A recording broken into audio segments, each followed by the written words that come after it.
ಕಣ್ಣಿನ ಹುಡುಗಿ ಮೊನಾಲಿಸಾ ಮಹಾಕುಂಭಮೇಳದಲ್ಲಿ ಮಣಿ ಮತ್ತು ರುದ್ರಾಕ್ಷ ಮಣಿಗಳನ್ನ ಮಾರಾಟ ಮಾಡುತ್ತಾ ವಿಶೇಷ ಆಕರ್ಷಣೆಯಾಗಿದ್ದಳು.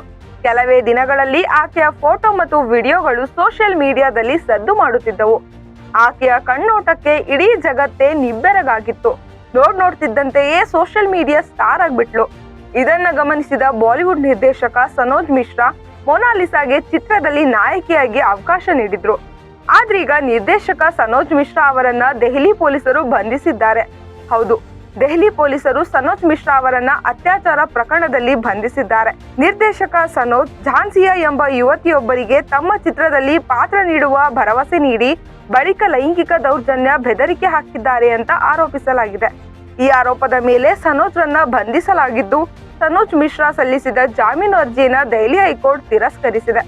ಮತ್ತೊಂದೆಡೆ ಮೊದಲ ಚಿತ್ರದಲ್ಲಿ ನಟಿಸಲು ಸಜ್ಜಾಗಿದ್ದ ಮೊನಾಲಿಸಾಗೆ ನಿರಾಸೆಯಾಗಿದೆ.